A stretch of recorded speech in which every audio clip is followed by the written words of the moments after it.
नेपालमा अब पहिले लगभग हाम्रो बोजूहरूको पालामा, बोजू भनेको लगभग 50-60 वर्ष अगाडिदेखि, अनि त्यहाँदेखि 100 वर्ष अगाडि चाहिँ के थियो भन्दा नेपाल सब जङ्गलै जङ्गल थियो। नेपालको वन हरियो धन, नेपालको वन हरियो धन भन्ने थियो। अनि त्यो पछाडि आएर चाहिँ एकदम मान्छेहरूले चाहिँ अब रुख काट्नु थाले के, जताततै रुख काट्ने, बस्ती बसाउनु थाल्ने भएर जङ्गल फाँडनी एकदम भयो। त्यति बेला हाम्रो बोजूहरूको पालामा चाहिँ भेडा चराउनु हुन्थ्यो अरे, अनि रातभरि बाघले चाहिँ भेडा खानु हुन्थ्यो अरे कि। अब त्यस्तो बाघ भालु पनि एकदम पाइन्थ्यो, रातभरि बाघ कराएको सुनिन्थ्यो अरे। अनि हाम्रो पालामा आएर चाहिँ एकदम डिफरेस्टेसन भएर चाहिँ बाघ, जङ्गली जन्तुहरू, जङ्गलहरू सब नासिनु थाले। नासिएपछि चाहिँ अनि अब हाम्रो बाउहरूको पालासम्म त बाघ भालुहरू पाइन्थ्यो।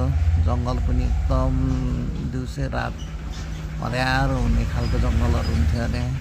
तर पछि एकदम फडानी चाहिँ एकदम धेर भएर चाहिँ अहिले डिफरेस्टेसन धेर भएर चाहिँ अनि त्यहाँदेखि चाहिँ नेपाल सरकारले चाहिँ बन्द गरिदियो, रुख काट्नु एकदम स्ट्रिक्ट गरिदियो।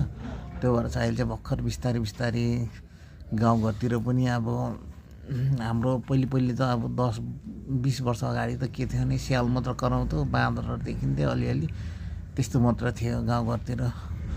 तर अहिले त अब जङ्गल बढेर सबतिर रुख काट्नु नपाएकोले हरियाली भएर मृगहरू आउनु थालेको छ। अब बिस्तारै अब यही तरिकाले हुँदै गयो भने चाहिँ नेपाल सरकारले चाहिँ अब यस्तै नीति, राम्रो नीति ल्याउँदै गर्दाखेरि चाहिँ गऱ्यो भने बिस्तारै हाम्रो छोरा नातिहरूले बाघहरू कराएको पनि सुन्नु पाउँछन्, हेर्न पाउँछन्। गाउँतिर सहरमा त अब अलिकति हुने हुन्छ, त्यही हो।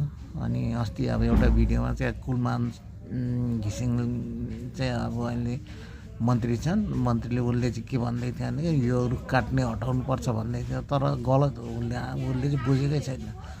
रुख काटो भए चाहिँ त्यस्तै छोडिदियो भए चाहिँ पहिले चाहिँ फेरि डिफरेस्टेसन हुन्छ, अनि पछि मान्छे पनि बस्नु लायक हुँदैन, सब डेजर्ट हुन्छ क्या। त्यस्तो अब केही पनि फुल्दैन, अनि जनावरहरू पनि हुँदैन, अनि च्यालेन्जेसहरू हुन्छ एकदम ध्यान।